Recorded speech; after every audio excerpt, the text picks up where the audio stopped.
Hello students, I am Shikha. I am teaching you biology here. And मैंने एक इससे previous जो video थी वो अपलोड की थी जिसमें कि हमने बहुत सारी चीज़ें देखी थी कि क्या है आपका जो आपकी जो 12th क्लास है उसमें जो आपकी फर्स्ट यूनिट आएगी वो है आपकी रिप्रोडक्शन। इसका मैंने आपको इंट्रोडक्शन भी दिया था इससे प्रीवियस वाली क्लास में। उसके बाद जो हमारा चैप्टर है वो हमारा चल रहा था sexual reproduction in flowering plants. अब फ्लावरिंग प्लांट्स है उनके अंदर सेक्सुअल रिप्रोडक्शन होता है, किस तरीके से होता है, या फिर जो आपका फ्लावर है उसके जो भी पार्ट होते हैं हमने वो डिस्कस किए थे। उनको डिस्कस करने के बाद हमारा जो नेक्स्ट टॉपिक था वो चलना था आपका androecium male reproductive unit of flowering plant. ठीक है, तो आज की क्लास में हम अपना ये टॉपिक डिस्कस करेंगे जिसमें कि आपका रिप्रोडक्शन क्या मतलब जो आपका मेल रिप्रोडक्टिव पार्ट है उसको हम स्टडी करेंगे एंड आगे चीज़ें बढ़ाएंगे। उससे पहले क्या करते हैं कि जो हमने इस क्लास से प्रीवियस जो वीडियो मैंने आप लोगों को प्रोवाइड करवाई थी उसमें हमने क्या क्या किया था उसकी एक समरी स्लाइड ले लेते हैं। ओके, सो सबसे पहले हमने क्या देखा था, what is reproduction, what is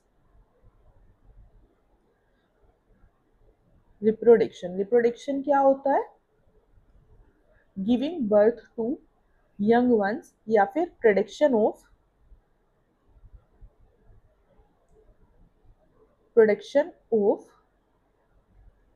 of springs. ये हमने पढ़ा था। बेटा ये एक समरी स्लाइड है। ये मैं आप लोगों को हर क्लास से पहले प्रोवाइड करूंगी। जो हमने प्रीवियस जो वीडियो होगी जिसमें मैंने आप लोगों को पढ़ाया होगा उस क्लास में हमने क्या क्या कंप्लीट किया था एंड उसके बाद we will move for the next topic. Okay, reproduction. उसके बाद हम लोगों ने देखे थे यहाँ पर आपके टाइप्स ऑफ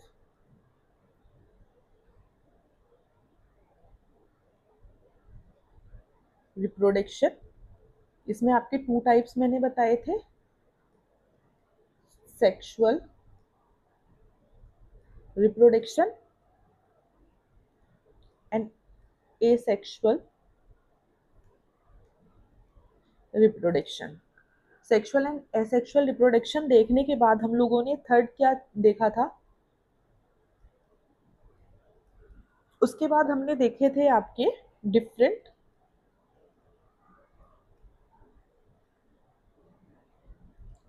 पार्ट ऑफ आ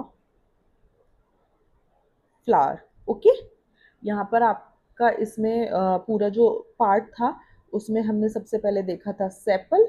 उसके बाद याद कीजिए हमने देखा था पेटल। सेपल ऐसे ग्रीन कलर का होता है फ्लावर में। यहाँ पर अगर हम वहीं पे पेटल की बात करें तो पेटल्स इस तरीके से यहाँ पे कलरफुल स्ट्रक्चर्स होते हैं, ये बताया था। आफ्टर दैट हमने देखा था इसका मेल रिप्रोडक्टिव पार्ट जो था आपका androecium.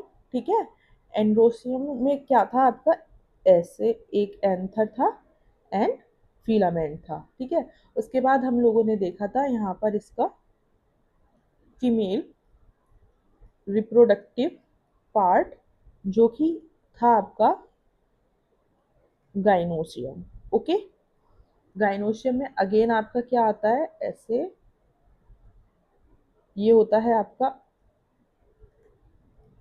Stigma, this is style and this is your ovary.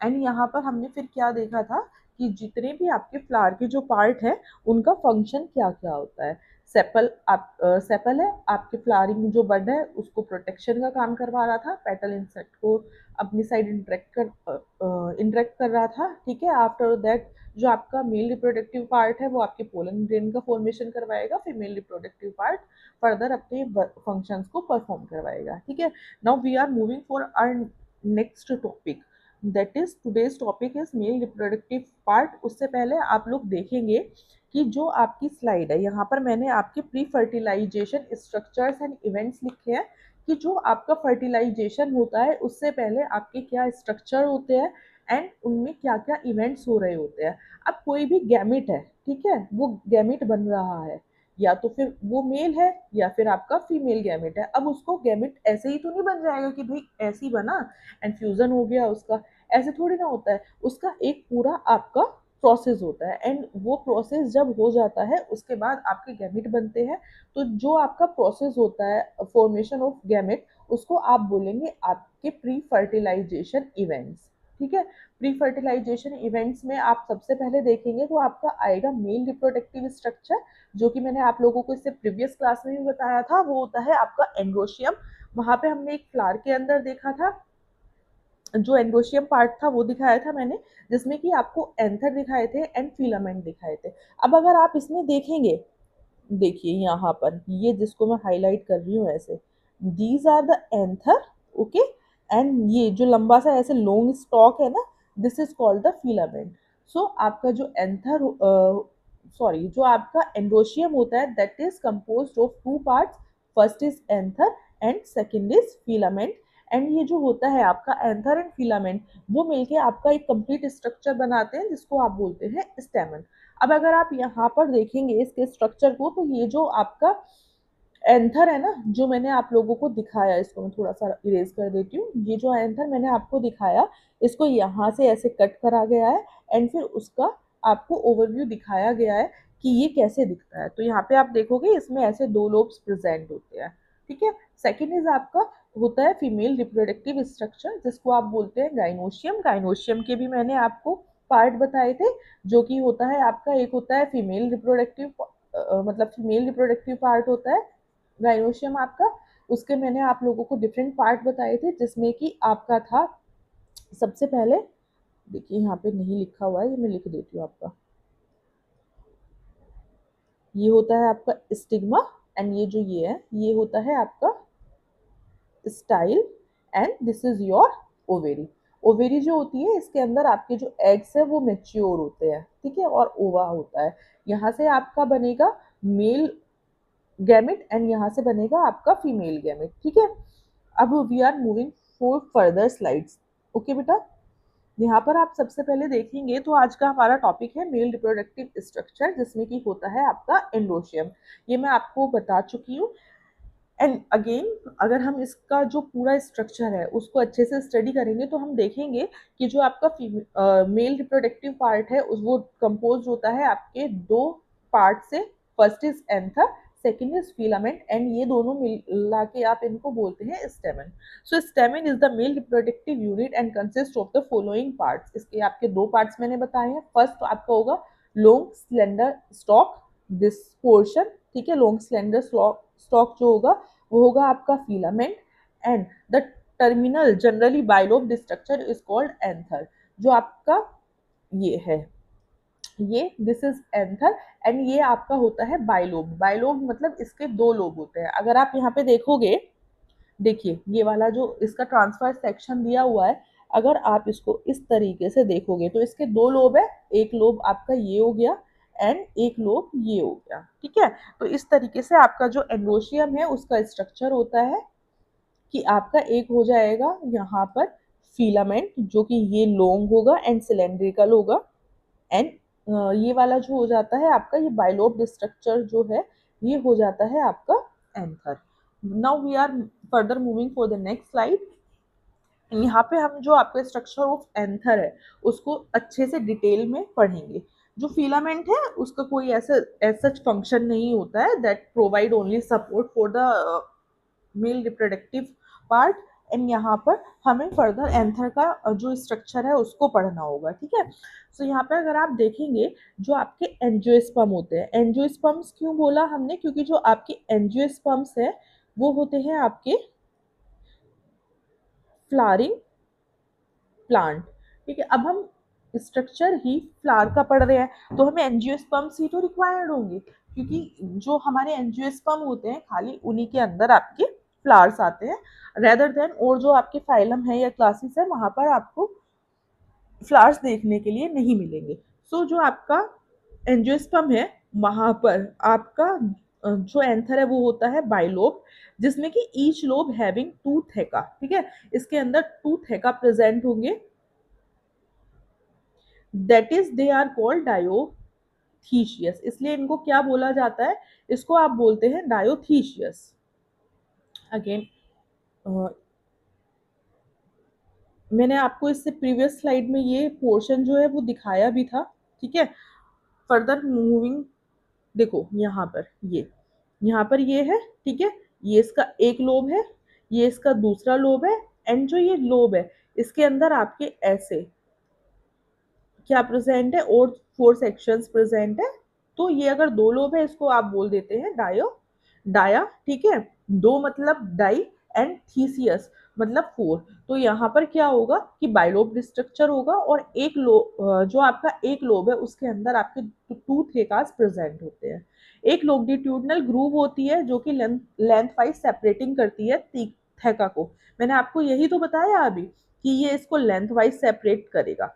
मान लीजिए ये आपके दो थैका है, अगेन इसको मैं इरेज कर देती हूँ। ये मैंने आप लोगों को बताए थे इसके टू थैका। देखिए यहाँ पर ऐसे है, एक लॉन्गिट्यूडनल ट्रांसवर्स, एक लॉन्गिट्यूडनल ऐसे लाइन जाएगी जो कि इसको सेपरेट करेगी, एक थैका होगा, एंड उस थैका के अंदर आप लोगों के यहाँ पर अगेन लोब्स मिलेंगे, ठीक है। जो आपका एक थैका होगा उसके अंदर दो लोब्स मिलेंगे। फिर यहाँ पर आपका अगर आप नेक्स्ट पॉइंट देखेंगे तो यहाँ पर देखेंगे जो बाइलोब नेचर होता है एंथर, वो डिस्टिंक्ट होता है अगर आप उसके ट्रांसवर्स सेक्शन को देखेंगे। मैंने आपको यही बताया था। अब यहाँ पर अगर आप अगेन इस पर मूव करेंगे तो जो एंथर है, ऐसे तो आपको नेक्ड आई से ऐसा ही दिखेगा ना, बट अगर आप उसको कट करके देखेंगे और माइक्रोस्कोप्स के अंदर उसको रखेंगे तो आपको कुछ इस तरीके का स्ट्रक्चर दिखाई देगा, जिसके अंदर आपके टू कंपार्टमेंट होंगे, ठीक है, मतलब टू लोब्स होंगे जिसके अंदर आपके फोर थैकास प्रेजेंट होते हैं। अब we are further moving for the next point. The anther is four sided, ठीक है। आपका जो एंथर है वो फोर साइडेड होगा, टेट्रागोनल होगा। टेट्रा मतलब होता है आपका फोर, टेट्रा मीन्स फोर। अब तो इसलिए यहाँ पर क्या होगा कि ये फोर साइडेड स्ट्रक्चर है, इसलिए इसके लिए टेट्रागोनल वर्ड जो है वो यूज किया गया है। Structure consist of four microsporangia located at the corner. अब यहाँ पे जो माइक्रोस्पोरेंजिया है वो इसके कॉर्नर पर दिखेंगे आपको। देखिए यहाँ पर थोड़ा सा, ये यहाँ पर अगर आप देखेंगे तो यहाँ पर क्या है कि आपने इसको काटा, ऐसे लॉन्गिट्यूडनली काटा, तो यहाँ पर कोई कुछ चीज दिख रही है, नहीं दिख रही है। यहाँ पर ये जो लोब्स है आपके, मतलब ये जो थेका है, एच थेका के आपको साइड में दिखेंगे, देखने को मिलेंगे। ये ऐसा नहीं है कि ये यहाँ पे कहीं सेंटर पे प्रेजेंट होंगे या यहाँ होंगे या यहाँ होंगे। ये ऑलवेज आप लोगों को यहाँ पे ऐसे कॉर्नर्स की साइड देखने के लिए मिलते हैं। ओके, अब now the microsporangia develop further and become pollen sac. अब ये जो आपके माइक्रोस्पोरेंजिया है ये आपके डेवलप करेंगे एंड आपके पोलन सैक बना देंगे, ठीक है। Microsporangia microsporangia further become pollen sac, ठीक है। तो आपका जो माइक्रोस्पोरेंजिया होगा उससे आपका पोलन सेक बन जाता है। अब यहाँ पर हमें देखना होगा माइक्रोस्पोरेंजियम का स्ट्रक्चर। आपका माइक्रोस्पोरेंजियम है, उससे आपका क्या बन रहा था, पोलन सैक बन रहे थे। इसके लिए आपको माइक्रोस्पोरेंजियम के एक बार स्ट्रक्चर को भी देखना होगा कि जो हमारा माइक्रोस्पोरेंजियम है उसके अंदर क्या क्या स्ट्रक्चर होते हैं। इसके लिए मैं आपको पहले इसकी ना फिगर दिखाऊंगी। देखिए ये आपका एक माइक्रोस्पोरेंजियम का स्ट्रक्चर है। अगर आप देखेंगे कि यहाँ पर इस तरीके से है, ठीक है। यहाँ पर ये वाली जो लाइन है ये पूरा आपका माइक्रोस्पोरेंजियम है। यहाँ पर क्या आएगा कि आप ऐसे देख रहे थे ना, ठीक है। आपके यहाँ पर हो गए टू लोब हो गए, एंड उन टू लोब के अंदर आपके अगेन टू थेका हो गए, टू थेका इन ईच, ठीक है। एक के अंदर टू थेका होंगे तो यहाँ पर आपके one, two, three and four, ये आपके थेकास प्रेजेंट है। यहाँ पर मैं इसके लिए ना नंबरिंग कर देती हूँ आप लोगों के लिए। That is one, this is two, this is three and this is four. ये आपके थेका प्रेजेंट हो गए। एंड ये जो आपको सेंटर में दिख रहा है, ठीक है, ये है आपका एक connective tissue. This is not your ये माइक्रोस्पोरेंजियम सेल नहीं है, ये आपका कनेक्टिव टिश्यू है। ओके, सो यहाँ पर इसके अंदर आपके 4 थेका मिलेंगे। अगर हम इस माइक्रोस्पोरेंजियम के स्ट्रक्चर को स्टडी करें तो यहाँ पर देखिए कि ये जो है आपकी आउटर लेयर है, इसको आप एपिडर्मिस बोलते हैं। सो यहाँ पे हम इसका थोड़ा सा जो लिखा वाला पार्ट है, राइटिंग पार्ट है, उसकी ओर जाएंगे एंड इसको देखेंगे। सो अगर आप यहाँ पे देखेंगे, in a transverse section of a typical microsporangium appear near circular in outline, कि लगभग ये सर्कुलर सा ही दिखता है। अब इस तरीके से ही तो दिख रहा है, ऐसे ही तो है कुछ, तो ये नियर सर्कुलर दिखता है यहाँ पे आउटलाइन में। यहाँ से देखोगे ये भी सर्कुलर हो गया, ये भी, इस साइड से भी, इस साइड से भी, तो ये नियर सर्कुलर दिखता है। आफ्टर दैट अगर आप मूव करोगे, ये जो है आपका 4 वॉल से सराउंडेड होता है। 4 लेयर्स होती हैं, जिसमें कि आपकी फर्स्ट लेयर होगी एपिडर्मिस, सेकेंड होती है एंडोथीशियम, आफ्टर दैट होती है मिडल लेयर, और फिर होती है आपकी टेपिटम। ठीक है, 4 वॉल लेयर्स हो गई।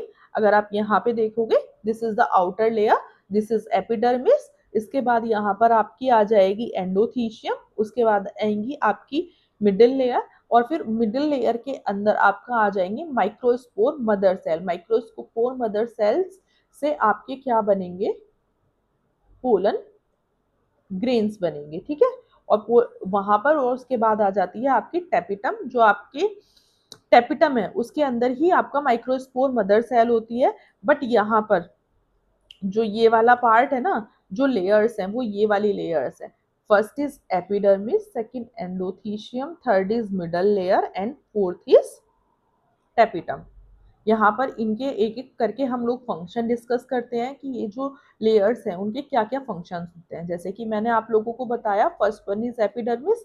सो एपिडर्मिस का क्या फंक्शन होगा, outer most single layer of the cell which is protective in nature, मतलब कि जो आपका पोलन ग्रेन है कहीं वो मर ना जाए या उसको कोई हार्म ना हो जाए।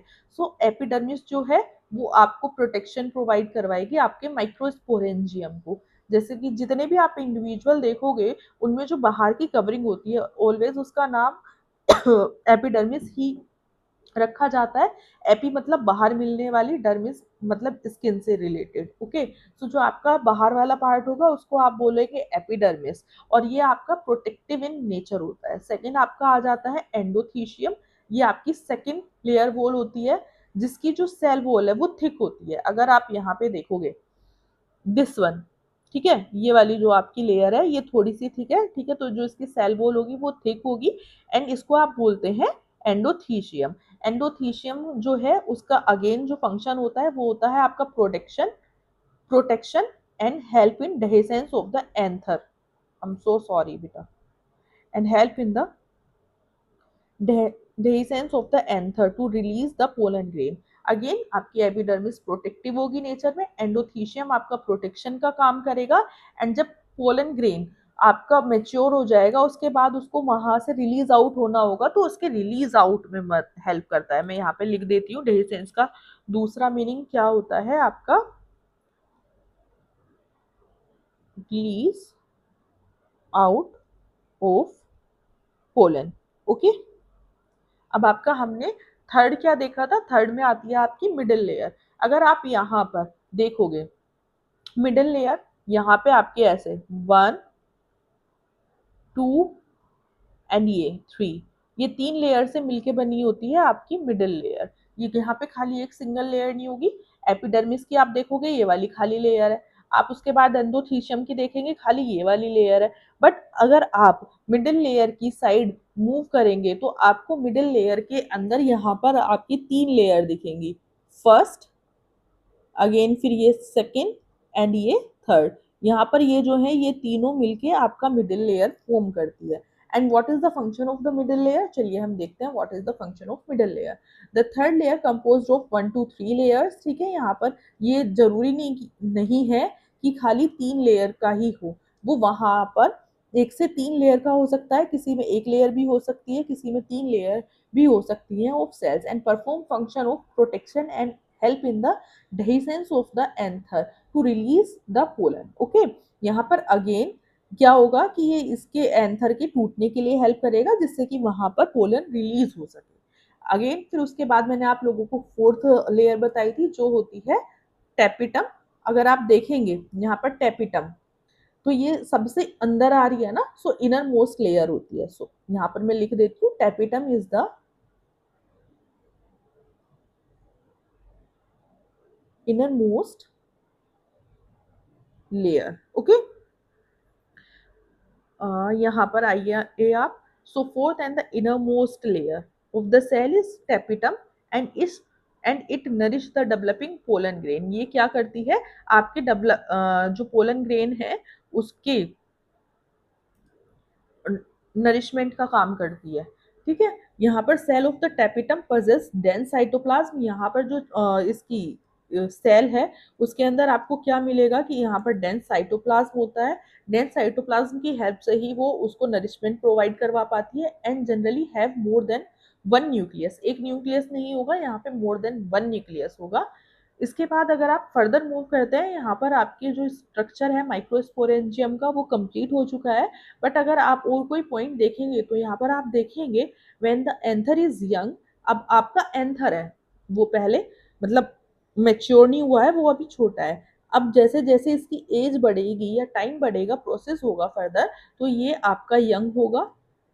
यंग होने के बाद क्या होगा कि यहाँ पर आपके कॉम्पैक्टली अरेंज्ड होमोजीनियस सेल्स होते हैं जो कि एक दूसरे के साथ बहुत पास पास तरीके से ऐसे रहते हैं, जिनको आप बोलते हैं sporogenous tissue. Occupy the centre of the each microsporangium, और ये आपके माइक्रोस्पोरेंजियम के सेंटर को ऑक्यूपाई करेंगे। ठीक है, यहाँ पर अगर आप देखेंगे ये वाले, ये जो है यहाँ पर सेंटर में आएंगे यहाँ पर। ओके, सो ये आपके पूरे पार्ट हो जाते हैं जिसमें कि हमने देखा। अगर मैं हम लोग फिर से एक बार रिवाइज करें इन चीज़ों को, सो फर्स्ट एपिडर्मिस होगा, सेकंड एंडोथीशियम होगा, प्रोटेक्शन का काम करेगा आपका। एंडोथीशियम होगा वो भी again protection and release of pollen का काम करेगा आपका। थर्ड होगा middle layer.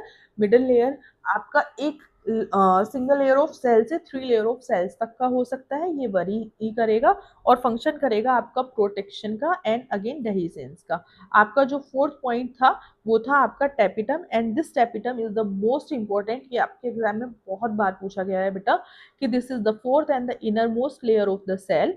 It nourishes the developing pollen grain. Cell of the tapetum possess dense cytoplasm and generally have more than one nucleus. Okay, ये बहुत इंपॉर्टेंट पार्ट हो जाता है आप लोगों के लिए क्योंकि ये एग्जाम में बहुत बार पूछा जाता है। अब यहाँ पर जो हमारा फिफ्थ पॉइंट था, मतलब ये कोई आपका जो माइक्रोस्पोरेंजियम है उसके स्ट्रक्चर का पार्ट है। बट मतलब जो लेयर्स हैं वो तो आपकी चार ही हैं, बट अगर आप उन लेयर्स के अंदर देखेंगे, जब आपका पोलन ग्रेन जो है वो स्मॉल से यंग होने लगेगा, मतलब कोई भी चीज़ है, बच्चा भी है, वो भी ग्रो करता है एंड देन यंग स्टेज में जाता है। तो इसी तरीके से जब आपका एंथर है वो यंग होने लगेगा तो वो कॉम्पैक्टली अरेंज्ड होने लग जाएगा और उसके जो होमोजीनियस सेल्स हैं उनको आप बोलते हैं स्पोरोजेनियस टिश्यू, जो कि आपका माइक्रोस्पोरेंजियम जो फॉर्म होंगे उनके सेंटर में होगा। मान लीजिए जैसे अगर मैं यहाँ पे रफ करके दिखाऊं इसको, यहाँ पे ये आपके माइक्रोस्पोरेंजियम बन रहे हैं, तो इनका जो सेंटर होगा यहाँ पर आपका स्पोरोजेनस टिश्यू होंगे। ओके, इसके बाद वी आर फर्दर मूविंग। यहाँ पर आपका जो स्ट्रक्चर ऑफ एंथर है या फिर आप बोलेंगे स्ट्रक्चर ऑफ माइक्रोस्पोरेंजियम है वो आपका कंप्लीट हो जाता है। अब इसके बाद हमें पढ़ना होगा कि अब हमने स्ट्रक्चर तो पढ़ लिया, बट जो आपके माइक्रोस्पोरेंजियम है वो फर्दर कैसे डिवाइड हो रहे हैं, कैसा उनका डेवलपमेंट हो रहा है। अब मैंने आपको बताया है ना कि यहाँ पर जो आपका एंथर है उसके अंदर जो पोलन ग्रेन है, पोलन ग्रेन है वो यहाँ से यंग होंगे। अब यह जब यंग होंगे उनका डेवलपमेंट जब होगा तो उनके अंदर क्या क्या प्रोसेस होगा वो हमें एक बार देखना होगा। उसको देखने के लिए हम यहाँ पे जो ये स्लाइड्स हैं उनको पढ़ेंगे। एंड ये बेटा अगेन बहुत इंपॉर्टेंट प्रोसेस है, ये आपके एग्जाम्स में बोर्ड में बहुत बार पूछा जाता है। So please be attentive. Okay, the process of the formation of the microspores from a pollen mother cell. ठीक है, जो आपका माइक्रोस्पोर होगा उसको आप एक पोलन मदर सेल से पढ़ेंगे तो उसको आप बोलते हैं, मतलब उसको आप बोलते हैं माइक्रोस्पोरोजेनेसिस। एंड ये जो है आपका होता है मियोसिस से। इसको मैं आपका लिए हाईलाइट कर देती हूँ क्योंकि ये बहुत बार पूछा जाता है। Is called the microsporogenesis. देखिए, the process of formation of microspores from pollen mother cell through meiosis is called microsporogenesis. अगर मैं इसको यहाँ पर एक आपके लिए फ्लो चार्ट की फॉर्म में लिखूंगी तो ये क्या होगा, यहाँ पर है आपकी, मैं शॉर्ट में लिख देती हूँ पीएमसी पोलन मदर सेल। इससे आपका क्या बन रहा है, यहाँ पर बन रहा है आपका माइक्रो स्पोर। और जब ये माइक्रो स्पोर बनेगा, ये किससे बनेगा, अभी मैंने बताया थ्रू आपका बनेगा, आप लोगों को मियोसिस एंड माइटोसिस पता है ना, अगर आप लोगों को पता है तो आप मुझे कमेंट सेक्शन में बताएंगे, और अगर नहीं पता है तो आप मुझे तब भी बताएंगे। I will provide a video for meiosis and mitosis, क्योंकि ये आपका 11th क्लास का टॉपिक था, तो आई एम थिंकिंग कि आप लोगों को पता होगा। ओके, अब यहाँ पर क्या होगा कि आपका ये मियोसिस का प्रोसेस होगा, जिसमें कि आपके पीएमसी जो है पोलन मदर सेल, उससे आपका माइक्रोस्पोर का फॉर्मेशन होता है। एंड ये जो आपका प्रोसेस होता है, इसको आप क्या बोलते हैं, इसको आप बोलते हैं microsporogenesis.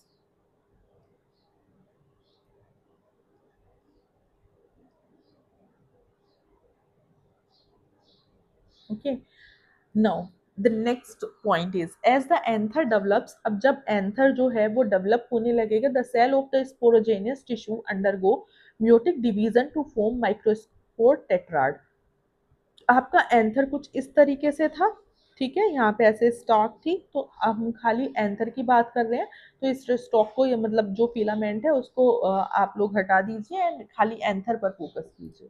I am drawing again, यहाँ पर ऐसे एंथर हमने अभी देखा था ना, ऐसे बाइलोब्ड स्ट्रक्चर था।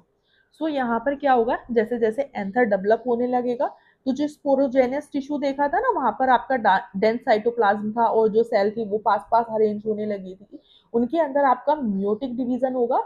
देखिए, यहाँ पर आप एक चीज ध्यान रखेंगे, जो आपका पीएमसी है वहां पर हो रहा है आपका मियोसिस, ठीक है। यहाँ पर मतलब जो सेल फॉर्म होगी वो एन की होगी, उसका जेनेटिक कॉन्स्टिट्यूएंट जो होगा वो हाफ हो जाएगा। बट यहाँ पर जब एंथर डेवलप होगा, जो स्पोरोजेनियस टिश्यू है वहां पर होगा मियोटिक डिवीजन, ठीक है, मतलब अपने पेरेंट के जैसी ही सेल बनाएंगे वो। यहाँ पर अगेन क्या होगा, म्यूटिक डिवीजन होने लगेगा, और वो आपका माइक्रोस्पोर का टेट्राड जो है उसको बना देगा। जस्ट ये एंथर है, मान लीजिए ये अभी इसमें कोई डेवलपमेंट नहीं हुआ है, ऐसे ही है, तो यहाँ पर क्या होगा, स्पोरोजेनिस जो टिश्यू होंगे उनके अंदर म्यूटिक डिवीजन होने लगेगा, एंड वो पूरा ऐसे, ये जो टेट्राड आपका बन के आ रहा है ना आप लोगों के सामने, आप लोगों ने स्ट्रक्चर देखा, उसके फॉर्मेशन में हेल्प करेगा। Now third point is each cell of the sporogenous tissue is capable of give rise to microspore tetrad. मतलब जो आपका स्पोरोजेनस टिश्यू है ना, वो आपका कैपेबल होता है, मतलब इस सेल ऑफ स्पोरोजेनस टिश्यू, आपके स्पोरोजेनस टिश्यू जो था उसमें हमने पढ़ा, यहाँ पर कॉम्पैक्टली अरेंज्ड सेल्स होती है, कॉम्पैक्टली अरेंज सेल्स में जो सेल होगी, यहाँ की एवरी सिंगल सेल वो आपके माइक्रोस्पोर टेट्राड को बनाने के लिए कैपेबल होती है। Each one is a potential pollen of microspore mother cell. यहाँ से क्या होगा कि आपकी माइक्रोस्पोर मदर सेल बन जाएगा, ठीक है। अगर मैं इसको यहाँ पर लिखूंगी आप लोगों के लिए, यहाँ पर बेटा थोड़ा सा स्पेस कम है, सो प्लीज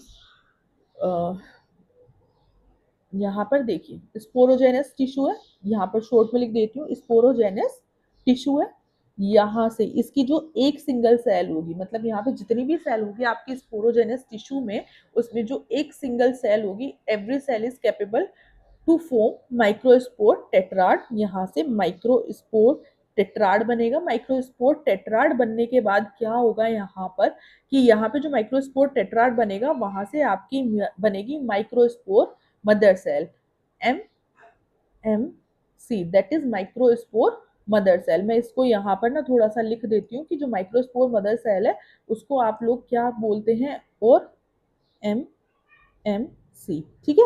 यहाँ पर इसके बाद अब जो माइक्रोस्पोर्स आपके बने हैं पीएमसी, मतलब pollen mother cell are arranged in a cluster of 4 cells, इनका इनको आपके क्लस्टर में अरेंज होगी ये 4 सेल्स के, and the microspore tetrad, and then microspore tetrad का फॉर्मेशन होगा। उसके बाद आप लोग देखेंगे क्या होगा, as the anther mature and dehydrate.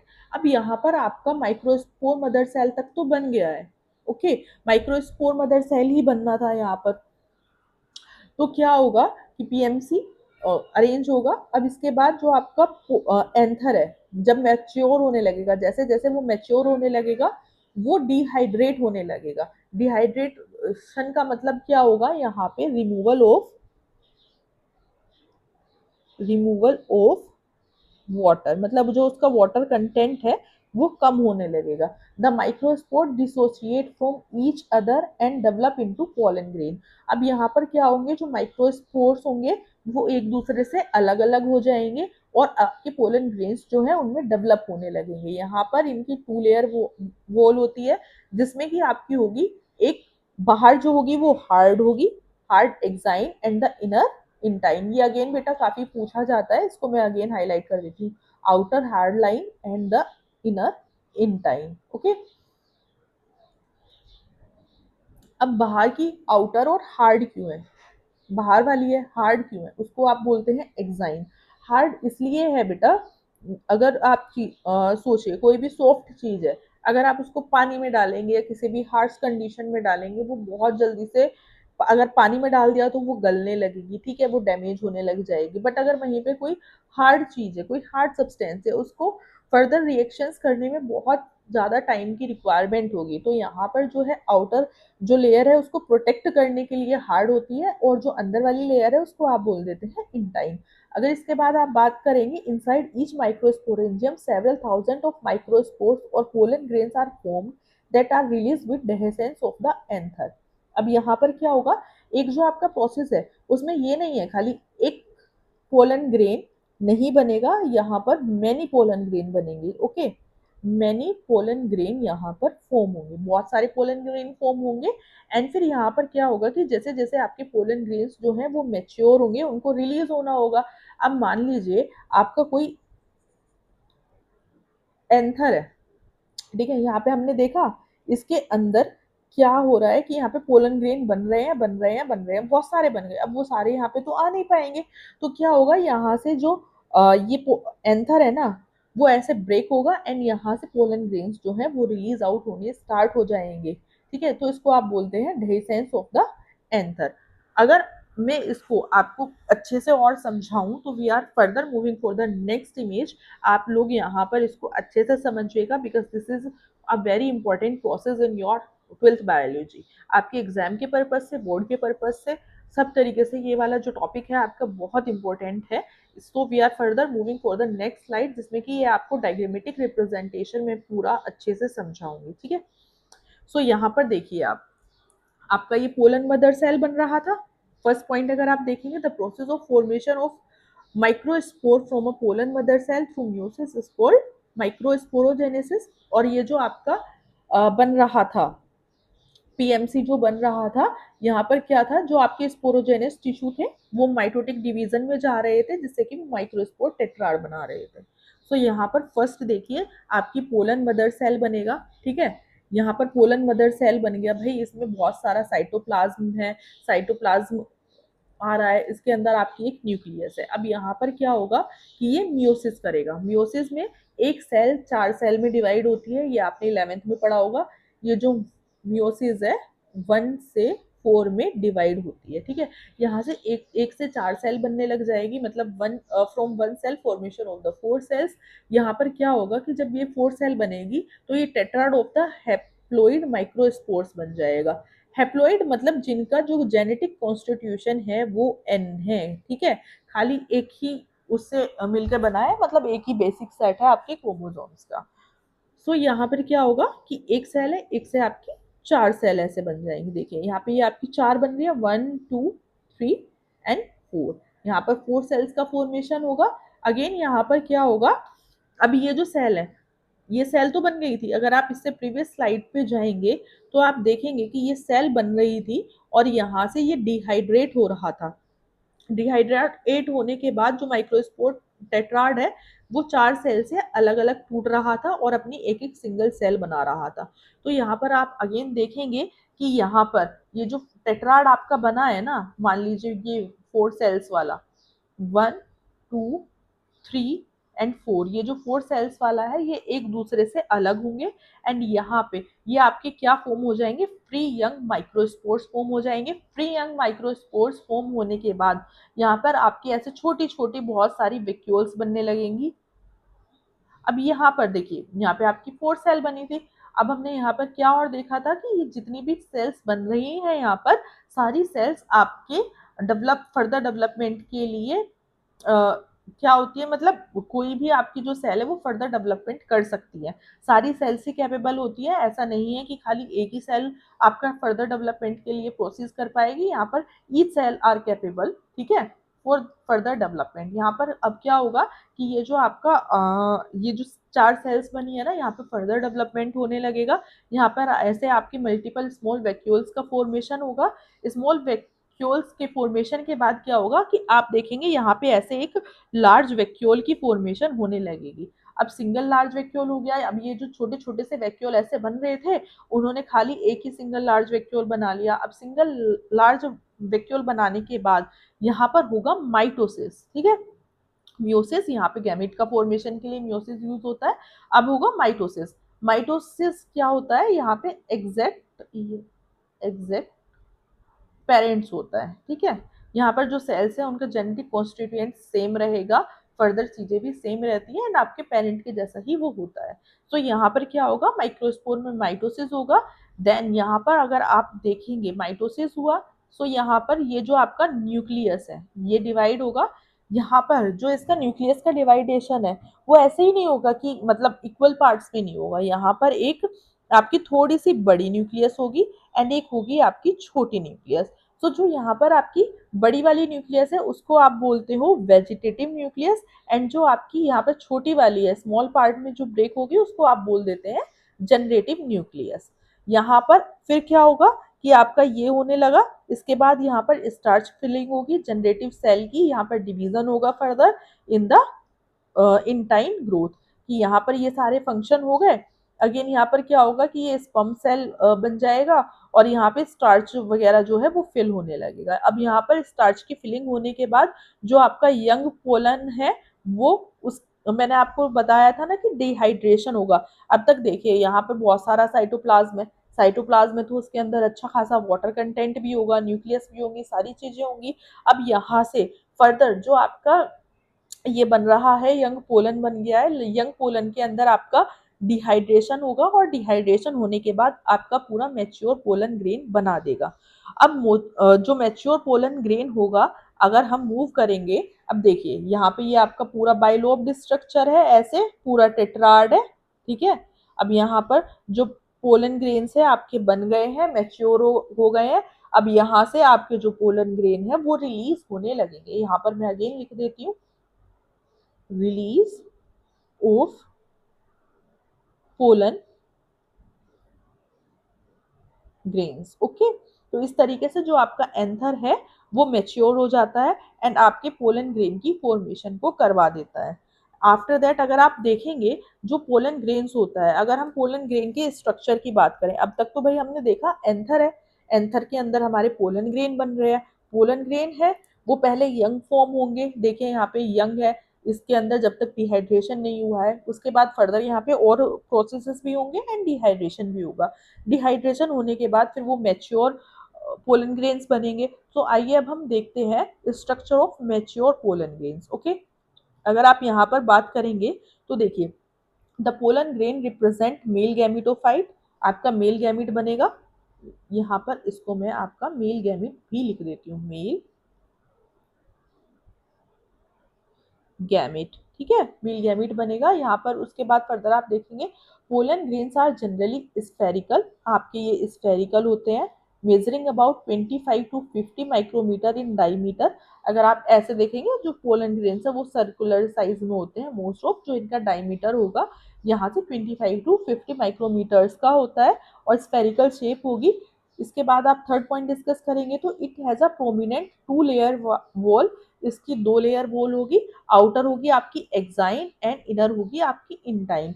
मैंने आप लोगों को बताया था ना अभी कि आउटर लेयर जो होती है वो हार्ड होती है, सो आउटर एक्साइन होगी एंड इधर इनर जो होगी वो होगी आपकी इंटाइन। इनको मैं अगेन हाईलाइट कर देती हूँ। इसके बाद आप देखेंगे कि जो आउटर लेयर है वो हार्ड क्यों होती है। The hard outer layer called exine is made up of स्पोरो, again most important thing, made up of sporopollenin. जो आपकी आउटर लेयर होती है वो आपकी बनी हुई होती है किससे? स्पोरोपोलिनिन से। अब स्पोरोपोलिनिन क्या होता है? स्पोरोपोलिनिन आपका मोस्ट रेजिस्टेंट ऑर्गेनिक मटेरियल है। मोस्ट रेजिस्टेंट ऑर्गेनिक मटेरियल मतलब जो कि आपका बहुत जल्दी से डिग्रेड नहीं होगा, उसको कुछ भी चीज बहुत जल्दी से नुकसान नहीं पहुंचा सकती। यहाँ पर अगर आप देखेंगे, it can withstand high temperature and strong acids and alkali. ठीक है, कि अगर आप देखेंगे कि यहाँ पर बहुत ज़्यादा कोई स्ट्रॉन्ग एसिड भी दे दे या फिर बेसिक कंपोनेंट भी दे दे, तब भी वो सारी चीज़ें आपके पोलन ग्रेन को नुकसान नहीं पहुंचा पाएंगी, क्योंकि ये जो आपका स्पोरोपोलिनिन है, स्पोरोपोलिनिन आपका मोस्ट रेजिस्टेंट ऑर्गेनिक मटेरियल होता है जो आज तक की आपकी अर्थ पर पता लगा पाए हैं। और वहीं पर फर्दर और क्या होता है कि इसको कोई हार्म नहीं पहुंचा सकता, ना ही आपके स्ट्रॉन्ग एसिड्स, ना ही आपके जो स्ट्रॉन्ग बेसिक एलिमेंट होते हैं वो। एंड अगेन यहाँ पर क्या होगा, no enzyme that degrades sporopollenin is so far known. ठीक है, मतलब कि जो आज तक अभी तक कोई भी ऐसी एंजाइम्स का भी नहीं पता चला है जो कि आपके जो स्पोरोपोलिन है उसको डिग्रेड कर सके या फिर उसको हार्म कर सके। इसलिए जो आपके पोलन ग्रेन्स है उनकी जो आउटर लेयर है वो हार्ड होती है। एंड अगेन मैं फिर से रिपीट करूंगी कि वो स्पोरोपोलिन से बनी होती है। बेटा बहुत इंपॉर्टेंट पॉइंट है, please mention it in your notes. Okay, अब इसके बाद अगर हम बात करते हैं एक्साइन की, तो इसके पास प्रोमिनेंट अपर्चर होगा जिसको आप बोल देते हैं germ pore, where sporopollenin is absent. यहाँ पर और क्या होगा कि एक अपर्चर होगा जिसको जर्म पोर बोलेंगे, जहां पर आपका स्पोरोपोलिन एब्सेंट होता है। यहाँ पर फर्दर बात करेंगे आप, तो pollen grains are well preserved as fossil because of the presence of the sporopollenin. अब आप लोगों ने देखा होगा कि कहीं पे किसी भी प्लांट का सीड है वो गिर जाता है, वो अर्थ के अंदर है। अब क्या हुआ, बारिश हुई या सारी चीजें हुई, वो तो वहां पर डैमेज हो जाना चाहिए था। बट आप लोग क्या कहते हैं कि जैसे ही नेक्स्ट सीजन आया, ठीक है, मान लीजिए यहाँ पे कोई ये था टोमेटो प्लांट है, ठीक है, टोमेटो का प्लांट है, यहाँ पर क्या हुआ, ऐसे ये सीड गिर गया उसके टोमेटो के। अब यहाँ पर ये क्या होगा कि ये तो यहाँ पर हार्म हो जाना चाहिए था, हार्म हो जाता तो ये यहाँ पे ही डैमेज हो जाता, बट ऐसा आपको देखने के लिए नहीं मिलता है। यहाँ पर क्या होगा कि आपका कोई टोमेटो प्लांट है या कोई भी प्लांट हो सकता है, ठीक है, वहां से यहाँ से ऐसे सीड्स गिर गए, तो आप देखेंगे जब उसको उसकी ऑप्टिमम कंडीशंस मिलेंगी तो यहाँ पर फर्दर एक और प्लांट ग्रो हो जाएगा। अब प्लांट क्यों ग्रो हुआ? क्योंकि वहां पर उसके सीड्स थे, अगर सीड्स नहीं होते तो वो ग्रो नहीं कर पाता। अब ये जो सीड है वो तो हार्म हो जाता या डैमेज हो जाता, बट यहाँ पर नहीं हुआ। क्यों? बिकॉज यहाँ पर स्पोरोपोलेनिन जो था वो प्रेजेंट था। इसलिए आप जो पोलन ग्रेन्स हैं उनको एक फोसिल की तरह भी यूज कर सकते हैं। ओके, आप लोग देखिए, आप घर में ही बहुत बार जो बच्चे एग्रीकल्चर बैकग्राउंड से हैं या जिनके घर में खेती वगैरह होती है वो देखेंगे कि मोस्ट ऑफ केसेस में उनके जो पेरेंट्स होते हैं वो सेल्स को 1 ईयर के लिए स्टोर भी करके रखते हैं। एंड जब उनकी ऑप्टिमम कंडीशंस आती है, मतलब विंटर वाले जो सीड्स हैं उनको विंटर में ग्रो करवा देते हैं, एंड जो समर वाले सीड्स हैं उनको समर में ग्रो करने के लिए रख देते हैं। सो यहाँ पर ये किसकी वजह से पॉसिबल है? बिकॉज ऑफ स्पोरोपोलिनिन, क्योंकि स्पोरोपोलिनिन को कोई भी चीज डिग्रेड नहीं कर पाती है। अभी तक कोई भी ऐसी चीज नोन नहीं है जो कि स्पोरोपोलिनिन को डिग्रेड कर पाए। अब वहीं पर यह हो गई है आपकी सारी आउटर लेयर की बात। आउटर लेयर के हमने 1, 2 एंड 3 पार्ट्स देख लिए हैं। अगर आप यहाँ पे बात करेंगे इनर वॉल की, सो inner wall of the pollen grain is called intine, इसको आप इंटाइन बोलेंगे। ये आपकी थिन होती है, कॉन्टिन्यूस लेयर होगी जो कि आपकी सेलुलोज एंड पेक्टिन से बनी हुई होती है। अगेन मैं इसको हाईलाइट कर देती हूँ, सेलुलोज एंड पेक्टिन आपका इनर लेयर में इतना है। ठीक है, इसके बाद अगर आप फर्दर बात करेंगे जो आपकी इनर लेयर होगी, अब इनर लेयर को आपने देख लिया, वहां पर आपका क्या क्या था, साइटो वहां पर था आपका एक तो सेलुलोज था एंड एक पेक्टिन था, सेलुलोज है एंड पेक्टिन है। सो यहाँ पर क्या होगा, the cytoplasm of the pollen grain is surrounded by a plasma membrane. यहाँ पर जो साइटोप्लाज्म भी होगा पोलन ग्रेन के अंदर, सो उसको एक प्लाज्मा मेम्ब्रेन जो है वो कवर करके रखती है। देखिए ये है इसकी plasma membrane. When the pollen grain is mature, it contains two cells अब आपका जो पोलन ग्रेन था, पोलन ग्रेन था, उसको आपका मेच्योर होना था एंड मैच्योर पोलन ग्रेन बनाना था। तो जो मैच्योर पोलन ग्रेन होगा, ठीक है, मान लीजिए ये आपका पोलन ग्रेन है, ठीक है, मैच्योर पोलन ग्रेन में आपकी टू सेल्स आएगी, एक वेजिटेटिव सेल आएगी एंड एक जनरेटिव सेल आएगी। अब यहाँ पर अगर मैं आपको ये सारी चीजें बताऊं, तो देखो बेटा, ये है आपका पोलन ग्रेन, ठीक है, पोलन ग्रेन को एक मेम्ब्रेन ने घेरा हुआ है जो कि है आपका प्लाज्मा मेम्ब्रेन। वहां पर अगेन क्या होगा कि यहाँ पे स्मॉल जो वैक्यूल्स हैं उनका डेवलपमेंट स्टार्ट होगा, स्मॉल वैक्यूल्स का डेवलपमेंट स्टार्ट होगा और यहाँ पर एक होगा आपका न्यूक्लियस, ठीक है। स्मॉल वैक्यूल से आपका एक लार्ज वैक्यूल बन जाएगा। लार्ज वैक्यूल बनने के बाद ये जो आपका न्यूक्लियस है इसके अंदर भी डिवीजन होगा, ठीक है। यहाँ पर डिवीजन होने के बाद ये जो आपकी सेल्स है वो इनटू टू में डिवाइड होगी। यहाँ से एक सेल से आपकी दो सेल की फॉर्मेशन करेगी, मतलब दो न्यूक्लियस बनेंगे। बट यहाँ पर जो डिवीजन है वो सिमेट्रिकल ना होके एसिमेट्रिकल होगा, मतलब एक लार्ज सेल बनेगी एंड एक बनेगी आपकी स्मॉल सेल। तो जो आपकी लार्ज सेल होगी, यहाँ पर मैं मेंशन कर देती हूँ लार्ज, इसको हम थोड़ा सा ऊपर लिखते हैं, ये बनेगी आपकी लार्ज सेल एंड ये बनेगी आपकी स्मॉल सेल, ठीक है। यहाँ पर लार्ज सेल हो गई एंड स्मॉल सेल हो गई। जो लार्ज सेल है उसको आप बोलते हैं वेजिटेटिव सेल एंड जो आपकी स्मॉल सेल है उसको आप बोलते हैं जनरेटिव सेल।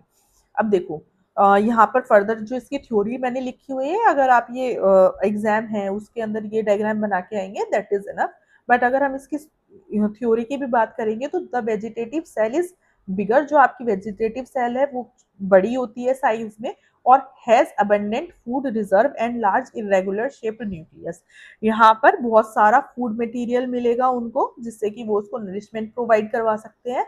और इरेगुलर शेप्ड न्यूक्लियस होगी, जो न्यूक्लियस है वो किसी रेगुलर शेप की नहीं होगी, ऐसे ही इरेगुलर शेप की होगी।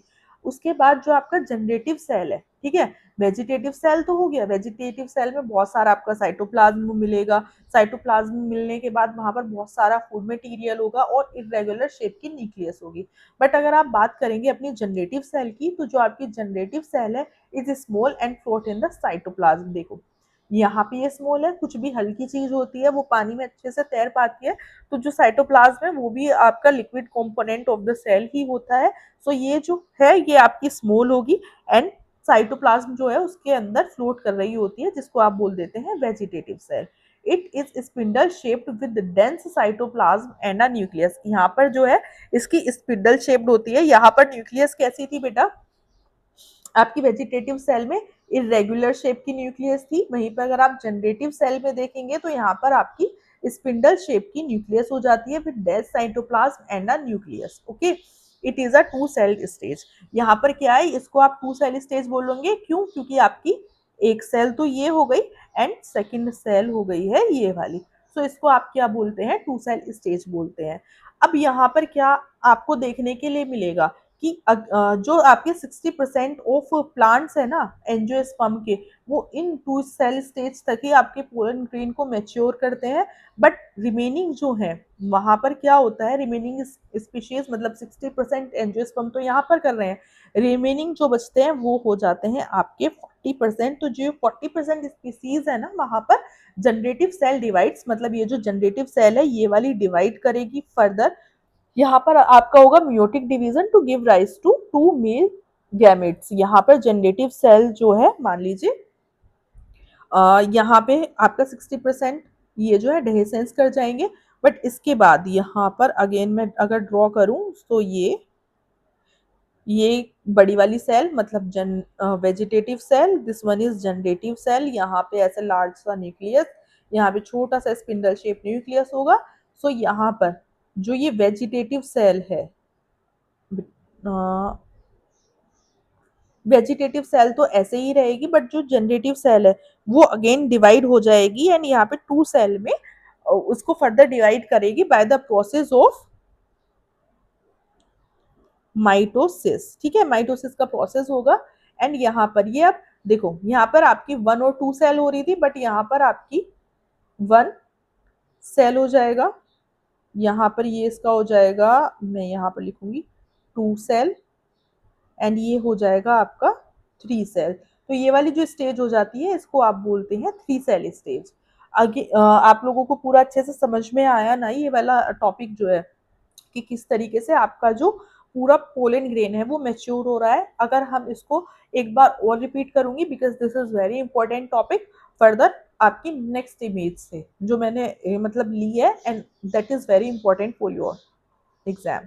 देखो यहाँ पे आपका माइक्रोस्पोर मदर सेल बनाया था हम लोगों ने, वो आपका डिप्लॉइड कंडीशन में था जिसमें कि आपका था 2n। ठीक है, अब यहाँ पर क्या हुआ, मियोसिस हुआ। मियोसिस में क्या है, जेनेटिक कॉन्स्टिट्यूएंट्स जो है वो हाफ हो जाता है। यहाँ पे मैं लिख देती हूँ, मियोसिस में genetic constituent half of the parent. यहाँ पर लिख देती हूँ मैं इसके सामने मियोसिस। ठीक है, मियोसिस का अगर फंक्शन होगा तो आपका जेनेटिक कॉन्स्टिट्यूएंट जो है वो हाफ हो जाएगा। तो यहाँ पर आप देखेंगे सबसे पहले होगा मियोसिस 1 होगा, एंड देन मियोसिस 2 होगा। अब यहाँ पे एक सेल से 2 सेल में डिवाइडेशन हो जाएगा। मियोसिस 2 तक आते आते अगेन मियोसिस में एक क्या और चीज होती है, आपकी एक सेल से 4 सेल का फॉर्मेशन होता है, 1 to 4 होगा। तो यहाँ पर एक थी, यहाँ पे पहले मियोसिस 1 हुआ, ये 2 सेल में डिवाइड हो गई, उसके बाद आपका मियोसिस 2 हुआ। यहाँ पर आपकी ये जो है ये टेट्राड बन जाएगा, एंड ये आपका फर्दर 4 सेल्स में डिवाइड हो जाएगा। 4 सेल्स में डिवाइड होने के बाद ये टेट्राड बना देगा। टेट्रा का मतलब क्या होता है, टेट्रा का तो मीनिंग ही 4 होता है ना। तो इसको आप बोलेंगे tetrad because it is compose of 4 microspore mother cell. And इसका जो जेनेटिक कॉन्स्टिट्यूएंट देखेंगे आप, यहाँ पर था डिप्लॉइड 2n, एंड यहाँ पर क्या हो जाएगा, हैप्लॉइड n, मतलब जेनेटिक कॉन्स्टिट्यूएंट्स हाफ हो गया ना। इसका पेरेंट जो था, पेरेंट के पास तो आपका 2n था, बट ये जो आपका पोलन ग्रेन बन रहा है, या फिर आप बोलेंगे आपका मेल गैमिट बन रहा है, वहां पर जेनेटिक कॉन्स्टिट्यूएंट इसका हाफ हो जाएगा एंड n रह जाएगा। इसके बाद क्या होगा कि भाई आपके ये टेट्राड बन गया, यहाँ पर माइक्रोस्पोर मदर सेल बन गई। अब इसका डेवलपमेंट भी तो पढ़ा था हमने कि इनका डेवलपमेंट कैसे कैसे होगा। तो ये जो आपके 4 सेल बने हैं, ये चारों सेल आपके कैपेबल होंगे अलग अलग माइक्रोस्पोर बनाने के लिए या फिर पोलन ग्रेन बनाने के लिए। तो ये आपका थोड़ा सा अलग हो जाएंगे, ऐसे 1 2 3 एंड 4 हो जाएंगे। अब यहाँ पर ये जो ये यहाँ पे जितनी भी चारों सेल्स बन रही है, ये अगेन फर्दर डिवाइड करने के लिए आपके कैपेबल होंगे। तो यहाँ पर क्या होगा, मान लीजिए आपका ये वाला सेल लिया हमने, यहाँ पर अगेन माइटोसिस होगा। माइटोसिस होने के बाद यहाँ पर आप देखेंगे, मतलब इसमें ये चारों सेल का ही दिखाया गया है। माइटोसिस में आपको मैंने बताया कि आपकी 2 सेल फॉर्म होगी, एक होगी जनरेटिव सेल और दूसरी होगी पोलन ट्यूब न्यूक्लियस, या फिर आप इसको वेजिटेटिव सेल भी बोल सकते हैं। ठीक है, यहाँ पर आप देखो बड़ी वाली ये आपकी वेजिटेटिव सेल, छोटी वाली जनरेटिव सेल। तो इस तरीके से आपकी 2 सेल बन जाएंगी। यहाँ पे आप इसको ऐसे में बना देती हूँ थोड़ा सा। ठीक है, सो ये बड़ी वाली सेल हो जाएगी जनरेटिव से, हाँ, जो छोटी वाली सेल है वो हो जाएगी आपकी जनरेटिव सेल, एंड जो बड़ी सेल है आई एम सो सॉरी, जो आपके यहाँ पे बड़ा वाला लार्ज पोर्शन होगा वो होगी आपकी वेजिटेटिव सेल, एंड जो छोटा वाला पोर्शन होगा वो हो जाएगा आपका जनरेटिव सेल, जहां पर आपके 2 मेल गैमेट भी प्रेजेंट होंगे। ये आपका पूरा प्रोसेस हो जाता है बेटा। इसके बाद अगर हम फर्दर पूरी जो ये समरी हमने की, यहाँ पे इसको देखेंगे तो देखिए आप, यहाँ पर माइक्रोस्पोरेंजियम है, यहाँ पर ये आपका एंथर है, ये बाइलोब स्ट्रक्चर है, ये आपका स्टेमन उसका पूरा होगा, and this is your filament. अब ये फिलामेंट है, फिलामेंट है आपका, एंथर है, आपने उसको काटा, इसको आप बोलेंगे माइक्रोस्पोरेंजियम। यहाँ से आपका माइक्रोस्पोरोसाइट होंगे, जो कि पेरेंट है, उसमें आपका 2n होगा। यहाँ पे फर्दर मियोसिस 1 होगा, जिससे कि ये एक सेल से 2 सेल में डिवाइड होगा। इसके बाद आपका फर्दर मियोसिस 2 का प्रोसेस होगा, जिसमें कि आपका पोलन टेट्राड बन जाएगा। इसके बाद डेवलपमेंट होगा थ्रू माइटोसिस, एंड माइटोसिस में डेवलपमेंट होने के बाद वो आपका पूरा का पूरा एक मैच्योर पोलन ग्रेन बना देगा। मैच्योर पोलन ग्रेन जब वो बनाएगा तो उसके अंदर आपकी 2 सेल्स का डेवलपमेंट होगा, जिसको आप एक को बोलेंगे वेजिटेटिव सेल एंड एक को बोलेंगे आप जनरेटिव सेल, ठीक है। आपकी जो ये है वेजिटेटिव सेल बड़ी होती है एंड जनरेटिव सेल जो है वो स्मॉल होती है। देखिए यहाँ पे अगेन एक और स्लाइड में मैंने इसको बताया है। आपका माइक्रोस्पोर मदर सेल है, म्यूसिस वन हुआ, देन म्यूसिस सेकंड हुआ, उसके बाद आपका टेट्राड का फॉर्मेशन हुआ। टेट्राड का फॉर्मेशन होने के बाद मैंने आपको बताया था कि सेपरेशन होगा, तो यहाँ पर सेपरेशन ऑफ 4 सेल्स हो जाएगा। एंड यहाँ पर जितनी भी पोलन ग्रेन्स है they are capable for further development. यहाँ पर मेच्योर पोलन ग्रेन्स बना देंगे एंड यहाँ पे ऐसे आपका पूरा जो मेच्योर पोलन ग्रेन है उसमें दिखेगा। मैंने इसमें आपको बताया था एक एक्साइन होता है, एक इंटाइन होता है। यहाँ पर बड़ी वाली सेल जो होगी वो होगी जनरेटिव सेल, ठीक है। और जो ये छोटा वाला है ये होगा आपका पोलन ट्यूब न्यूक्लियस, या फिर यहाँ पर जो वो सेल होगी वो होगी वेजिटेटिव सेल। अब आपने पोलन ग्रेन तो पढ़ लिया, उसका डेवलपमेंट पढ़ लिया, बट पोलन ग्रेन जो है उससे एसोसिएटेड थोड़े से और पॉइंट है जिनको हम डिस्कस करेंगे। ओके, सो यहाँ पर देखेंगे आप अगर डिजीज बाय पोलन ग्रेन। अब पोलन ग्रेन से आपको डिसीज भी हो सकती है। क्या किसी ने सोचा है कि पोलन ग्रेन से डिसीज कैसे हो सकती है? सो देखिए यहाँ पर जैसे अब ये वाला जो वेदर चल रहा है, जैसे कि अब ये स्प्रिंग वाला है, तो यहाँ पर आप लोग देखेंगे बहुत सारे जो फ्लावर्स हैं वो खिलते हैं, या फिर ये एक ऑप्टिमम टेम्परेचर होता है या ऑप्टिमम कंडीशंस होती है यहाँ पर, जहाँ पर कि आपका पोलन ग्रेन जो है वो डेवलप होता है। सो यहाँ पर पोलन ग्रेन्स जो है वो ऐसे हवा में उड़ते हुए भी आ जाते हैं, छोटे छोटे से ही तो होते हैं, दिखते थोड़ी ना है। तो वहां पर आप देखेंगे ये बहुत सारी एलर्जीज को कोज कर देते हैं, ठीक है। ब्रोंचियल अफेक्शंस को कोज कर देते हैं बहुत सारे पीपल में, leading to chronic respiratory disorder, asthma and bronchitis, ठीक है। यहाँ पर आपका अस्थमा कोज कर सकते हैं। आप देखेंगे कि कुछ पर्सन्स होते हैं उनको धूल में जाने के बाद खांसी आने लगती है। अब अगर आप बाहर जा रहे हैं तो ऐसा थोड़ी ना है कि वहां पे धूल ही होगी। आपको मैंने मतलब 11वीं क्लास में आप लोगों ने पढ़ा था माइक्रो ऑर्गेनिज्म भी होते हैं and बहुत सारी छोटी छोटी चीजें भी होती है। तो वहां पे पोलन ग्रेन्स भी हो सकती हैं। अब ये जो पोलन ग्रेन होता है वो कुछ जो इंडिविजुअल होते हैं वहां पर इन्फेक्शन कोज कर सकता है, जिससे कि उनको रिस्पिरेटरी इन्फेक्शन हो सकते हैं, किसी को अस्थमा हो सकता है एंड बहुत सारी और चीजें हो सकती हैं। अगर आप इसको मेंशन करेंगे तो इसका एक एग्जाम्पल है पार्थनियम और carrot grass that came into India as a contaminated with import wheat. कि जब आपने वीट को इंपोर्ट करा था ना उस टाइम पे आपकी ये पार्थियम और कैरेट ग्रास जो है वो इंडिया में आई थी। और अब यहाँ पर इसका बहुत ज्यादा मतलब देखा जाता है इंडिया में। ये एक आपकी वाइल्ड स्पीशीज है ग्रास की, वो आ गई थी एंड ये बहुत सारी एलर्जीज को कोज करती है। सो पार्थियम और कैरेट ग्रास जो है वो इसका एग्जाम्पल हो जाता है। अब हमने डिसीज बाय पोलन ग्रेन पढ़ लिया, बट पोलन ग्रेन की हमारी लाइफ में और अदर इम्पोर्टेंस भी है। डिसीज तो हो गई, बट अगेन जो हमारे लिए बेनिफिशियल चीजें हैं पोलन ग्रेन्स की, अगर हम उनको डिस्कस करेंगे। सो देखिए importance of the pollen grain, again मैं ये वाली जो स्लाइड है इसको हाईलाइट करके पढ़ाऊंगी बेटा।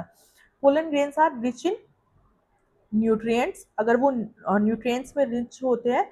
सो यहाँ पर आप क्या कर सकते हैं, उनको पोलन टैबलेट की तरह यूज कर सकते हैं जो कि आपके फूड सप्लीमेंट्स की तरह काम आएगी। यहाँ पर pollen consumption has been claim to increase the performance of the athletes and race horse. मतलब उनके पास आप देखिए अगर कोई सेल है उसके अंदर पूरा का पूरा एक आपका मेल का गैमेट है जो कि पूरे एक ऑर्गेनिज्म को डेवलप करवा सकता है, तो उसके अंदर कितनी एनर्जी होगी। सो यहाँ पर ये एनर्जी के लिए भी यूज किए जाते हैं एथलीट्स और रेस हॉर्स के लिए। अब अगर आप फर्दर बात करेंगे तो when once they are shed pollen grains have a land on its stigma before they lose viability if they have bring to about fertilization। अगर आप देखेंगे तो जो आपका पोलन ग्रेन है अब वो ऐसे झड़ गया या शेड ऑफ हो गया, उसके बाद क्या होगा कि जो पोलन ग्रेन है उसको ये जो आपका फीमेल रिप्रोडक्टिव पार्ट होता है ना, ऐसे I am drawing it again. यहाँ पर ऐसे होता है आपका female reproductive part that is stigma, style and ovary. उसको जो आपका एंथर है, एंथर को ग्रीन कलर से बनाते हैं, एंथर को यहाँ पर जाना होता है, ठीक है, स्टिग्मा पर, जिससे कि वो यहाँ पर फर्दर अपना रिएक्शन कर पाए एंड पोलन ट्यूब का फॉर्मेशन कर पाए। अगर ऐसा नहीं होता तो पोलन ग्रेन्स जो है उनकी वायबिलिटी खत्म हो जाती है, मतलब वो अपने तरीके के नए इंडिविजुअल को नहीं मतलब डेवलप करवा सकते हैं। अगर वो डेवलप नहीं करवा पाएंगे तो वो बेकार हो जाते हैं। अब यहीं पे अगर आप वायबिलिटी की बात करेंगे, वायबिलिटी क्या होती है? वो होता है आपका the period for which pollen grain remain viable is highly variable and some extent depends on the prevailing temperature and humidity. ठीक है, कि आपका जो पोलन ग्रेन है वो कब तक वाएबल रह पा रहा है, कि वो अपनी पोलन ट्यूब का फॉर्मेशन कब तक कर सकता है, या फिर वो फीमेल गैमेट के साथ आपका फ्यूजन कब तक कर सकता है। ये होती है आपकी वाएबिलिटी। ठीक है, और ये डिपेंड करती है आपके टेम्परेचर पे और ह्यूमिडिटी पे। अगर आप इसके बाद देखेंगे तो जो आपका पोलन ग्रेन है उसको आप स्टोर कर सकते हैं। अगेन मोस्ट इंपॉर्टेंट पॉइंट बेटा for 1 mark question. Pollen grains of a large number of species can be stored for many years. मतलब बहुत सारी years तक आप उसको स्टोर करके रख सकते हैं इन लिक्विड नाइट्रोजन में, आपका 196 डिग्री सेल्सियस पर। Such stored pollen can be use as pollen bank. इसको आप पोलन बैंक की तरह यूज कर सकते हैं, similar to seed banks in crop breeding programmes. तो यहाँ पर बेटा ये जो है आपकी पूरी स्लाइड्स जो है ये खत्म हो जाती है, मतलब जो आपका मेल रिप्रोडक्टिव पार्ट है वो खत्म हो जाता है। अब अगर हम बात करेंगे तो अगर मैं आप लोगों को इसकी पूरी एक की समरी दूं कि आज हम लोगों ने क्या क्या पढ़ा, तो सबसे पहले हम लोग देखेंगे कि यहाँ पे आपका मेल रिप्रोडक्टिव पार्ट था, उसमें आपका ऐसे था एंथर, एंथर के साथ आपका था फिलामेंट, ये आपका बाइलोब्ड स्ट्रक्चर था, बाइलोब्ड स्ट्रक्चर था। बाइलोब के अंदर आपके 4 लोब्स प्रेजेंट थे। ठीक है, 4 लोब्स प्रेजेंट होने के बाद क्या हो रहा था कि इसमें हम लोगों को पढ़ना था इसका डेवलपमेंट। तो यहाँ पर जो आपका पीएमसी है, पोलन मदर सेल है, उसका उससे आपका पूरे इसका पोलन ग्रेन का डेवलपमेंट हो रहा था। पोलन ग्रेन का जब डेवलपमेंट हो रहा था तो यहाँ पर आपकी पहले एक सेल थी, ये पीएमसी, यहाँ पर आपका हो रहा था मियोसिस फर्स्ट होने के बाद ये एक सेल 2 सेल में डिवाइड हो रही थी, बट ये एक ही कंपार्टमेंट में थी ऐसे। ठीक है, इसके बाद आपका क्या हो रहा था, यहाँ पर मियोसिस सेकेंड हो रहा था। मियोसिस सेकेंड होने के बाद वो फर्दर ऐसे आपकी 4 सेल्स में डिवाइड हो रही थी। 4 सेल्स में डिवाइड होने के बाद आप लोगों का क्या हो रहा था, यहाँ पर 4 सेल में डिवाइड होने के बाद ये एक दूसरे से सेपरेट हो रही थी। ठीक है, एक दूसरे से सेपरेट हो रही थी। अब यहाँ पर इसमें क्या हुआ, सेपरेट होने के बाद यहाँ पर आएगा आपका माइटोसिस आएगा। माइटोसिस होने के बाद यहाँ पर आपके फर्दर प्रोसेस हो रहे थे और आपका मतलब माइटोसिस हुआ, यहाँ पे एक सेल से 2 सेल डिवाइड हुई थी। यहाँ पर ये आपका यंग पोलन बन गया था। यंग पोलन बनने के बाद इसका यहाँ पर क्या होगा बेटा, यहाँ पर होगा आपका डिहाइड्रेशन। डिहाइड्रेशन होने के बाद यहाँ पर आपका पूरा एक यंग मतलब मैच्योर पोलन ग्रेन बनेगा। मैच्योर पोलन ग्रेन में आपकी 2 सेल बनेगी, एक छोटी सेल बनेगी, एक बड़ी सेल बनेगी। यहाँ पे लार्ज और इरेगुलर न्यूक्लियस होगा, यहाँ पे स्पिंडल शेप न्यूक्लियस होगा। जो आपकी बड़ी वाली सेल होगी उसको आप बोलेंगे वेजिटेटिव सेल, एंड यहाँ पर आपका इसको बोलेंगे आप जनरेटिव सेल। एंड जो आप ये इसको आप बोलते हैं आपकी 2 सेल स्टेज। ठीक है, 2 सेल स्टेज होगी। यहाँ पर ऑलमोस्ट जो 60% आपके प्लांट्स होते हैं, ये वाली कंडीशन में एंजियोस्पर्म्स में पोलन ग्रेन्स जो है वो आपके मतलब रिलीज आउट हो जाते हैं। बट वहीं पर एक और कंडीशन आती है इन 40% ऑफ द एंजियोस्पर्म, ये जो आपकी वेजिटेटिव सेल है ये तो ऐसे ही रहेगी। ठीक है, जो आपकी जनरेटिव सेल है वो फर्दर 2 पार्ट में डिवाइड हो जाएगी। यहाँ पे एक सेल हो गई, 2 सेल हो गई और 3 सेल हो गई। सो इसको आप बोलते हैं 3 सेल स्टेज। ये अपनी 3 सेल स्टेज तक जाएगा एंड वो फर्दर डिवाइड होगा। और यहीं पे अगर हमने बात की थी तो हमने आपका एक वो भी तो देखा था, ये क्या स्ट्रक्चर था, हम लोगों ने आप लोगों का देखा था एंथर का स्ट्रक्चर। सो यहाँ पर ये बहुत इंपॉर्टेंट स्ट्रक्चर है। यहाँ पर आउटर लेयर थी, उसको आप बोल रहे थे एपिडर्मिस। एपिडर्मिस के बाद आपकी थी एंडोथीशियम, यहाँ पर एंडोथीशियम।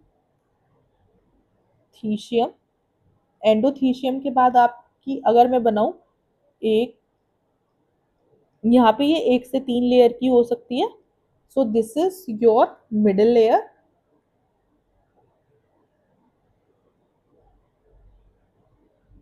और मिडिल लेयर के बाद आ जाता है यहाँ पर आपका टेपिटम।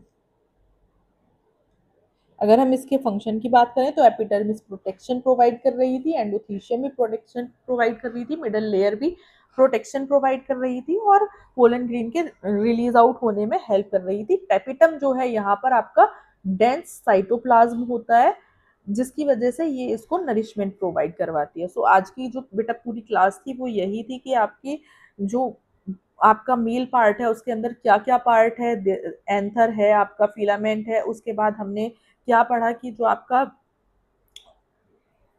मेल गैमेट है उसका फॉर्मेशन कैसे होता है पीएमसी से पोलन ग्रेन में, उसको आप बोलते हैं microsporogenesis. And this is for today. अगर अब फर्दर आई एम सेइंग कि अगर आप लोगों को क्लास अच्छी लग रही है या फिर मेरा कंटेंट समझ में आ रहा है, so please like share and subscribe कीजिए, मेरे चैनल को अपनी फ्रेंड्स के साथ शेयर कीजिए जिससे कि आप सबको मैं अच्छे से पढ़ा पाऊँ एंड डेली लाइफ के एग्जाम्पल्स लेके सारी चीज़ें आपको अच्छे से बता पाऊँ। एंड वन मोर थिंग बेटा कि अगर आप लोगों को ये नोट्स चाहिए तो I will provide these notes on my Telegram channel. ठीक है, आप लोगों को ये पूरी एनोटेशंस के साथ वहां पर पीपीटीज मैं प्रोवाइड करवा दूंगी and it will be very helpful for your exams. So please like share and subscribe for further more videos. इसके बाद जो आपका next part है that is female reproductive organ of the flower, वो हम आपकी नेक्स्ट वीडियो में complete करेंगे। एंड टेलीग्राम चैनल का जो लिंक है मैं आपको इससे नेक्स्ट वीडियो में प्रोवाइड करवाऊंगी। And again thank you.